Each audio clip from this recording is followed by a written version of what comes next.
നമസ്കാരം. ബ്രാഹ്മണ എന്ന് വിളിക്കാം, നായരെ എന്ന് വിളിക്കാം, ഈഴവ എന്ന് വിളിക്കാം, പുലയൻ എന്ന് വിളിക്കുമ്പോൾ ഏതെങ്കിലും സമുദായം ചെറുതാകുന്നുണ്ടെന്ന് ആരുടെയെങ്കിലും മനസ്സിലൊരു ചിന്ത വന്നാൽ ആ ചിന്തയുടെ ഉറവിടത്തിന് എന്തോ കാര്യമായ കുഴപ്പമുണ്ടെന്നാണ് എനിക്ക് തോന്നുന്നത്. ഈ പുലയൻ എന്ന് വെച്ചാൽ പുലത്തിൻ്റെ അധിപൻ എന്നാണ്. പുല എന്ന് വെച്ചാൽ മണ്ണിൻ്റെ അധിപനാണ് പുലയൻ എന്നാണ് പറയുന്നത്. മണ്ണിലേക്ക് പിന്നെ ഒന്നുമില്ലല്ലോ, ജീവനേ ഇല്ല. ജീവൻ ഉണ്ടാകുന്ന മണ്ണിൽ നിന്ന് ജീവൻ പോകുന്നത് മണ്ണിലേക്കാണ്. അതുകൊണ്ട് ആ മണ്ണിൻ്റെ അധിപൻ പുലയനാണെങ്കിൽ ജാതി വ്യവസ്ഥയിൽ ഏറ്റവും മുന്നിൽ നിൽക്കുന്ന പുലയൻ തന്നെയാണ് എൻ്റെ വിശ്വാസം. ഞാൻ ഈ ജാതിയെക്കുറിച്ചൊന്നും പറയാൻ വന്നതല്ല. ഈ അടുത്തിടെ നടത്തിയ ഒരു യാത്രയിൽ എന്നെ അതിശയിപ്പിച്ച ഒരു കാര്യം ഞാൻ കണ്ടായിരുന്നു. ഈ സവർണ്ണ മേധാവിത്വം കൊടികൊണ്ട് വാണ്ടിരുന്ന ഒരു കാലത്ത് സവർണരെ ഒരു പുലയനെ ദൈവമാക്കി കണ്ട് ഒരു ക്ഷേത്രം പണിഞ്ഞ് തുടങ്ങിയ ആരാധന കാലങ്ങൾ കഴിഞ്ഞിട്ടും ഇപ്പോഴും നിലനിൽക്കുന്നത് പത്തനംതിട്ട ജില്ലയിലെ റാന്നിയിലെ കാഞ്ഞിറ്റേറിയും ഞാൻ കണ്ടു. പാലം പുലയൻ ക്ഷേത്രം.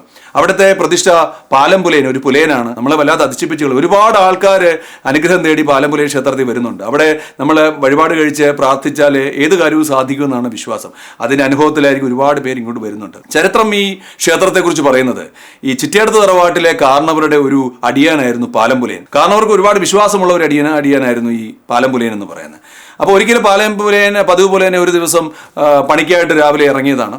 പണി നടന്നത് പമ്പാ നദിയുടെ അക്കരെയുള്ള ഈ ചിറ്റേടത്ത് തറവാട്ടിലെ ഒരു പുരയിടത്തിലാണ്. അപ്പോൾ അവിടെ ചെന്ന് ഇങ്ങനെ വാഴ നടുകയായിരുന്നു ജോലി. ഇങ്ങനെ കുഴി ഉഴുത്തി വാഴ നടാനായിട്ട് തുടങ്ങിയ സമയത്ത് എന്തോ തൂമ്പയിൽ ഉടക്കി നോക്കിയ സമയത്ത് ഒരു ചെമ്പുകുടം നിറച്ച് സ്വർണ്ണമാണ്. അപ്പോൾ പാലം പുലയൻ ആ സ്വർണം ഇങ്ങനെ എടുത്തിട്ട് കാരണവരെ ഏൽപ്പിക്കാൻ തീരുമാനിച്ചു. അതുകൊണ്ട് അവിടെ നിന്ന് ഒരു മത്തങ്ങ പറിച്ചെടുത്ത് മത്തങ്ങയ്ക്കുള്ളിലെ സാധനങ്ങളൊക്കെ ഈ അരിയും എല്ലാം എടുത്ത് കളഞ്ഞ് അതിനകത്ത് ഈ ചെമ്പ് കുടം നിറച്ച് കൊണ്ട് വെച്ചിട്ട് ഹൈഡ് ചെയ്ത് വെച്ചിട്ട് കാരണവരുടെ കൊണ്ട് കൊടുത്തു. അന്ന് അടുത്ത് നിൽക്കാൻ പറ്റത്തില്ല, ഒരു അകലം പാലിച്ച് നിന്ന് കാരണവരുടെ കൊടുത്തു.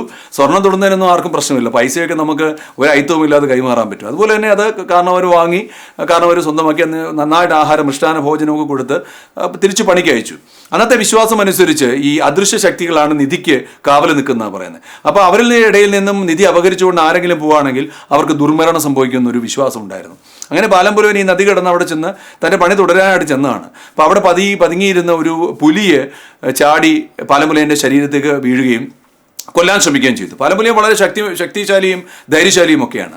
അങ്ങനെ കഴുത്തിന് കടി വീണിട്ടും പാലം പുലയനെ പുലിയുമായിട്ട് മല്ലിട്ട് പുലിയെ കൊന്നെന്നാണ് പറയുന്നത്. പക്ഷേ ചോര പാർന്നിട്ട് പാലം പുലയനെ അവിടെ മരിച്ചു വീണു.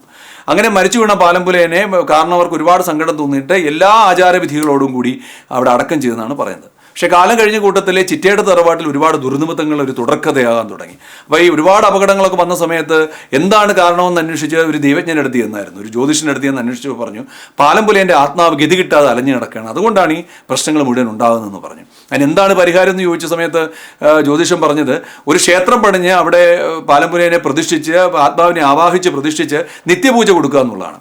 അങ്ങനെ കാരണവരെ അവിടെ ഒരു ക്ഷേത്രം പണിത് അവിടെ പാലം പുലയനെ പ്രതിഷ്ഠിച്ച് നിത്യപൂജ കൊടുത്തതാണ് ഈ 18-ാം നൂറ്റാണ്ടിൻ്റെ ആരംഭത്തിൽ.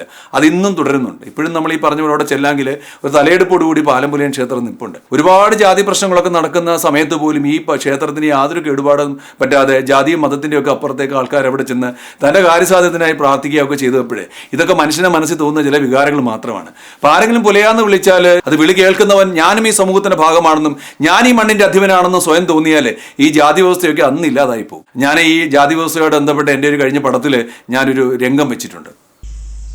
താണ്ട് തമ്പ്രാക്കളെ അടുത്ത് ചെല്ലുമ്പോഴാണ് താഴ്ന്ന ജാതിക്കാരാണെന്ന് മനസ്സിലാവുന്നു.